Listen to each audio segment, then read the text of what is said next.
বলিউড অভিনেতা সাইফ আলী খানের ওপর হামলার পর একের পর এক তদন্তে নেমেছে মুম্বাই পুলিশ। ইতিমধ্যে ৩৫টি পৃথক দল গঠন করে তদন্তের কাজ শুরু করেছে তারা। সময়ের সঙ্গে সঙ্গে চাঞ্চল্যকর তথ্য সামনে আসছে, যা উদ্বেগের জন্ম দিচ্ছে সবার মনে। আর এর মাঝেই নতুন এক তথ্য সামনে এনেছে ভারতীয় এক গণমাধ্যম।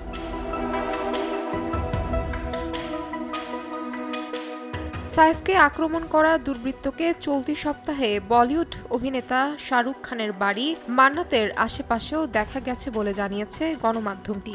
ধারণা করা হচ্ছে শাহরুখের বাড়িও পর্যবেক্ষণ করতে গিয়েছিল ওই ব্যক্তি। পুলিশের সূত্রের বরাত দিয়ে সংবাদ মাধ্যমটি বলছে, ১৪ জানুয়ারি শাহরুখ খানের বাসভবনের কাছে একটি সন্দেহভাজন গতিবিধি দেখা গেছে।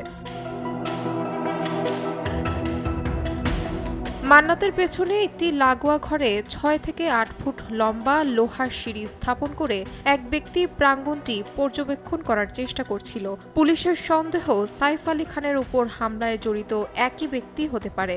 মান্নাত থেকে উদ্ধার করা সিসিটিভি ফুটেজের ব্যক্তির উচ্চতা এবং গড়নের সঙ্গে সাইফের বাড়ির ফুটেজে দেখা সন্দেহভাজন ব্যক্তির মিল রয়েছে। নিউ সানসিল্ক ব্ল্যাক শাইন, নজর কাড়া শাইন চুলের নাম্বার 1 চয়েস।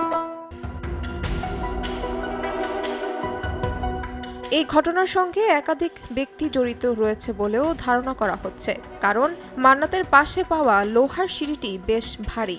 একজন ব্যক্তির পক্ষে যা বহন করা খুবই কষ্টসাধ্য, যা ইঙ্গিত দেয় এই ঘটনায় কমপক্ষে ২ থেকে ৩ জন লোক জড়িত রয়েছে। যদিও এই ঘটনার বিষয়ে এখনও কোনো অভিযোগ দায়ের করেননি শাহরুখ, তবে বিষয়টি গুরুত্বের সঙ্গে খতিয়ে দেখছে পুলিশ।